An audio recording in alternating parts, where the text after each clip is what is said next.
Hey everyone, how's it going? My name's Andy Baldacci. I'm the CEO of SaberSim, and today I have Max Steinberg, DFS professional, and one of the partners at SaberSim here with me. How's it going, Max? It's going great. Very excited to shoot this video. Yeah, so this is a fun one. We're kind of going in a bit of a different direction than we have in some of the other videos, and talking about something we really haven't covered much, but that we think is a strong part of the DFS process, and that is choosing your core group of players. But the way a lot of other touts, a lot of other people really talk about this, frankly, is wrong and can be misleading and can actually hurt your DFS results and waste a lot of time in the process. So what we're going to do today is just cover the right and wrong way to choose your core plays for NFL. And Max, why don't we just jump right into this one and just talk about choosing the core plays, how you're doing it, how you shouldn't do it, just how you think about this in general. Yeah, so I think this is what quite a few, I think, DFS players, whether they're using our product or another product, will choose what they call core plays for one reason or another. And it's something that I will actually do sometimes, but I think there's a right way to do it and a wrong way to do it. And it has to do with how the players interact with each other, how excluding one play might affect another play. And I think what's really good about SaberSim is, as we always say, everything we do is built on our simulator, right? So we have a simulator, we simulate every game thousands of times. And what we get is a lot of great data. And that great data helps us build your lineups for you, right? Is when you go to the build process, if you look under the hood, we have these correlation, smart diversity, and ownership fade settings. And all these settings are based on the actual data we get from the simulations. And those help us build you really great lineups as a mathematical process. And, I'm not going to say anything that you don't know already, right? Everyone knows that the quarterback has correlation with his receivers. Patrick Mahomes has correlation with Tyreek Hill, with Travis Kelce, with Mecole Hardman, all his receivers, right? And also something that's common knowledge is, players have correlations with opposing players, right? Patrick Mahomes is going to have some correlation with some receivers on the other team. Or if you look at, let's say, DeAndre Hopkins, right? This is the concept of game stacking, is you choose a wide receiver on one team, and then you may choose a wide receiver on another team. Tyler Lockett, there's some correlation there. And one overlooked one as well is maybe running back and defense. If you choose Kareem Hunt, we're probably going to see that he's correlated with defense of the Browns, which he actually has a pretty strong correlation. And that's because running backs, as a team gets really up in a game, they're just going to run it a lot. They're going to pound the rock. And that's going to be good for a player like Kareem Hunt. And so the reason that this is important if you're actually pruning some plays, if you're actually choosing core plays, is you want to choose core plays that are conscious of how they might affect other situations. For example, let's say you were attempting to say, I really don't like Kyle Allen or something like that, or I really don't like Logan Thomas, right? He gets a lot of targets. I think he's washed, whatever. I don't want to use him. Well, the issue with that is he has some correlation with some players on Dallas. And if you use Dallas players, it might be advantageous for you to use Logan Thomas. And so even if you have some take like that, you want to make sure that you're not just getting rid of Logan Thomas, even though in some of your Dallas lineups, he's going to be the optimal play.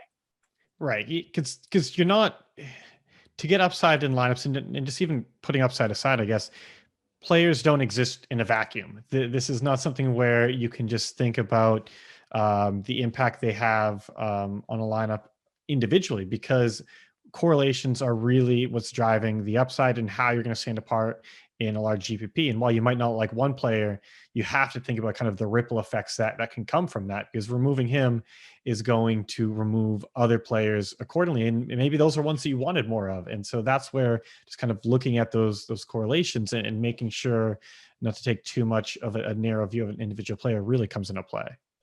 Right. And so I actually want to talk about how you should not choose core plays first. And so I actually already did a build before this video. And I think if you've used our product before, then you're going to know what I'm talking about here, because we let you see the team stacks and the game stacks that you get, right? And most of the time in the lineups you build, you're going to have some sort of game stack in basically every lineup, right? And so in this pool of 150 lineups that I've created, just a rough estimate, it seems like 75% of lineups have game stacks. If you look at the actual lineups, we have this Houston onslaught and we have Devontae Adams coming back. If we go down further, it looks like we actually really like Deshaun Watson. So if you have Matt Ryan, oh wait, suddenly we don't have anyone from this Green Bay Houston game. And so what I think is really cool about the quarterback position is if you get diversity through the quarterback position, you end up creating optimal lineups that have wildly different players, right? If we have Matt Ryan, this lineup is going to look completely different than a lineup with Deshaun Watson. And it's going to look completely different than a lineup with Josh Allen. And so if you end up pruning some of these players at quarterback or wide receiver or tight end, I think what ends up happening is you end up missing out on some of this really what I call good diversity. It's diversity that you get a diversity in a wide array of players while keeping upside and correlation, all that good stuff you want in a GPP lineup. So in general, I think that when you're looking at core plays, I don't even touch wide receiver, tight end, quarterback, I think, or flex. I think that usually is really bad idea because it's really going to be the best way to get that diversity. Yeah, and one other thing to just add is that when we talk about correlations, it cuts both ways, where the more correlations you stack upon each other, the higher upside you have. But it just also adds a lot of risk, because while the performance of one player will positively impact another, if one of them does poorly, it means the others do as well. So it makes your lineups more boom or bust. And so I feel like just naturally, this is something I don't think enough people talk about, but when it comes to diversity, is that people might say, oh, I set my cap for all positions at 70% exposure, whatever it may be. But not all positions are the same. They don't all have the same variance, especially when you start building out those stacks. And it sounds like a lot of what you're getting at is that, one, you're able to get diversity here, but when you talk about the good diversity, it's diversity where you're not sacrificing much. And to take it the other side of it, if you really focus on that, it might not be like a bad EV decision, but your swings dramatically increase and you're not really gaining anything. If you just have a few core stacks and all of them, they're all built around that, that could be fine, but your swings are going to be massive and it's not necessarily better than building out the wider array of stacks. Is that in line with what you're thinking? Yeah, I think every week I'm thinking about how do I mitigate my risk as much as possible without sacrificing the EV of my lineups, because I don't want to run the risk. You don't want to make a diverse lineup that's going to be an unprofitable lineup, right? Right. And so figuring out how to get that diversity without risking having a negative expectation lineup is going to be really valuable. And I think the best way to do that is through the quarterback position, through these game stacks, because it's just naturally going to happen in the SaberSim builder, and there's a reason for it, right? Can you walk through a little bit of how you would actually do this? Because it sounds like what you're saying is that the positions for football you're focusing on for choosing those core plays are for the running back and the defensive special teams specifically. Can you just kind of walk through how you would navigate narrowing these down? Yeah. So, I mean, you just got what I was getting at is running back, I think, is a really interesting position because a lot of times there's going to be injuries throughout the week where you're going to get the best value plays, right? These are going to be a lot of times the highest projected players on the slate. They're going to be the best value players on the slate. And for me, sometimes I really want to take a stand on some of these running back plays. There's going to be a play that I really like, and I haven't done much research for this week, so I don't have that play for you in week 7. But usually there's going to be 3 or 4 plays that I really, really like, and I want to make sure that I get good chunks of pieces of them in my lineups, right? And so in that case, I might actually start by excluding some players and just checking the boxes of some of these running back plays that I really like. I usually start by just actually sorting by value. So I make sure I'm just like looking at the best value plays and not missing anything or overlooking anything, not just deciding beforehand. And then I'm just going to sort of check the boxes of some players. And, maybe it's a projection thing, maybe it's something else. But, for example, maybe I think Houston is going to get killed by Green Bay. And so despite the fact that the average projection for David Johnson is good, and that SaberSim is going to quantify some games where Houston is going to do well against Green Bay, I have some take that I think Houston's not going to do well. If Houston doesn't do well, Duke Johnson, who's more of the third down back, is going to get a lot of play. So maybe instead of having David Johnson in 10% of my lineups, I'm going to just want to make sure that I get more of my core plays, the guys that I actually want to get leverage on. Because some of these guys, I might want to get 60 or 70% of the time in my lineups. And the reason I'm okay with that is running back is a lower variance play. You can have more confidence they're going to do well. Because for most of these guys, they're going to get 15 to 20 rushes. They're going to get 3 or 4 targets at the very least. And so they're never going to have those like 0 games that you might see from a wide receiver. So I think there's some value in choosing some of these running backs as core plays. I'm not giving you specific picks, but I'm sure as you're watching this video, you're looking at this being like, yeah, I really like Aaron Jones. I really like Antonio Gibson. Okay, well, you can exclude some players and make sure that you get these guys more in your player pool for the post-build process. And how, because you mentioned before the correlation between running back and D, how should that impact the decision to kind of prune the pool a bit? Is that something you're thinking about? Yeah, absolutely. So I think these are going to be related to each other, right? Because the running back almost always has correlation with their defense. Mike Davis, even a pretty strong pass catcher, has correlation with the Panthers defense. So I think you want to keep in mind in both ways, right? You say, okay, what running backs do I like? You look at defense, you say, okay, what defenses do I like? And then you want to actually go back and say, oh, okay, so Washington's football team's defense is really cheap, right? Okay, well, maybe I didn't like Antonio Gibson, but obviously if Washington's defense does well, I want to have Antonio Gibson in my lineups. He is sort of the lead back and he's going to be a good play. So maybe I didn't like Antonio Gibson, but suddenly I think it would be a massive mistake if you didn't include him because the Washington D is cheap and I like the Washington defense. And so you want to go through these like this and say, like, Browns defense, you say, I don't really like the Browns defense. I think they're overrated. Well, if you really like Kareem Hunt, then I don't think that's a smart move to exclude the Browns defense because they're going to be related. Even if you think, oh, Joe Burrow, people think he's overrated in terms of, or underrated in terms of he doesn't actually have that many turnover worthy plays, then you say, oh, I don't like the Browns D. Well, then you have to think about, well, then do I want to exclude Kareem Hunt too? And so you really need to think about both of these plays before just taking a stand on one of them because they're related to each other. So that's something that I'm going to be going back and forth with when I'm making these core plays and looking at who to play.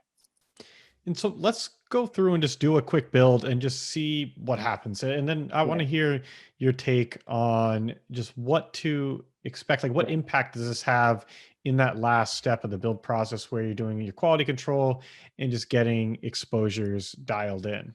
Well, let's make sure for a second that I actually practice what I preach. So we have New Orleans. I'm using Alvin Kamara. So on New Orleans D, Jerick McKinnon. Definitely want to use them. Let's see, Green Bay D. I think they're viable. They're not a very good defense, but Deshaun Watson does turn it over.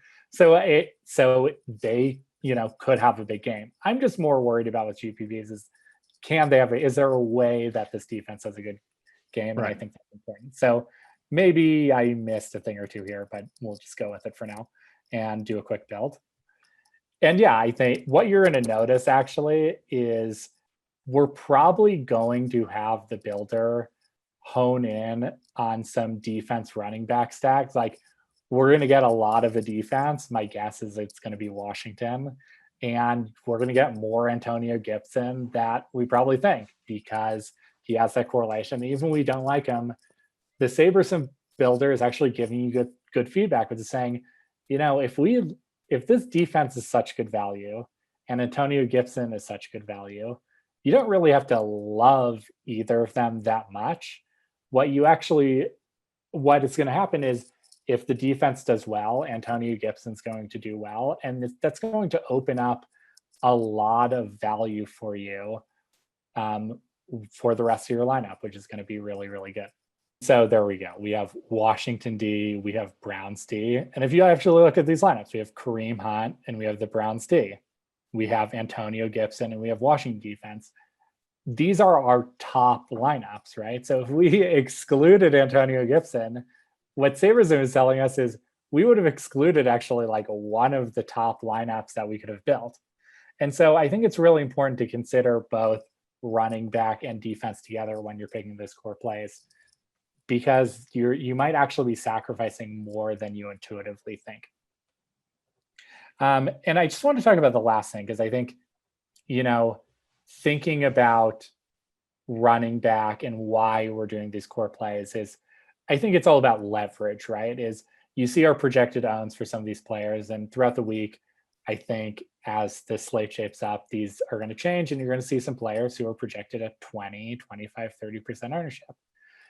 And so with that, if we like a player a lot and we want to have him be a positive EV play for us, that means we have to get him either in more optimal lineups than the field, which we're going to do with SaberSim, but we also want to get him more than the field, right? Mm-hmm. And so let's say I really like Kareem Hunt. Well, his ownership by the end of the week might be projected at 20%. If I really, really like him and really want to take a stand on him, if I limit my running back player pool, it's really easy to just raise his min exposure and suddenly get him 70% and have a lot of leverage on him. Maybe I really like Antonio Gibson. It's really easy to raise his min exposure and get 40% Antonio Gibson. If we didn't limit our player pool, it's possible that we might have to build more lineups in order to do that. But with this, we've built a great pool of lineups that allows us to do what we want to do in the post-build process very, very easily. So I think in general, the reason that I'm picking these core running back plays is to get the leverage, and it's really easy in the post-build process to get it while building some really good lineups. Awesome. And we covered a lot today on this specific concept, but if you want to dig into any of our other videos or strategy guides on football strategy in general, we have a ton of content at SaberSim.com and also on our YouTube channel. So be sure to check that out. And if people have questions, Max, what's the best way for them to ping you or reach out? You can find me on the SaberSim Slack channel, or you can tweet me at Max Steinberg, and happy to answer any questions. Awesome. And if you guys want to try this out for yourself, if you want to play around with SaberSim and see how it works and really dig into some of these concepts today, we have a free 3-day trial, which you can check out at SaberSim.com. If you don't like it, cancel your account. You will not get charged a single cent. So you really have nothing to lose there. Go in, check it out, play around with it, and see if it's right for you. But I appreciate the time. Max, it was great chatting today, and I'll see you guys later. Good luck. See ya.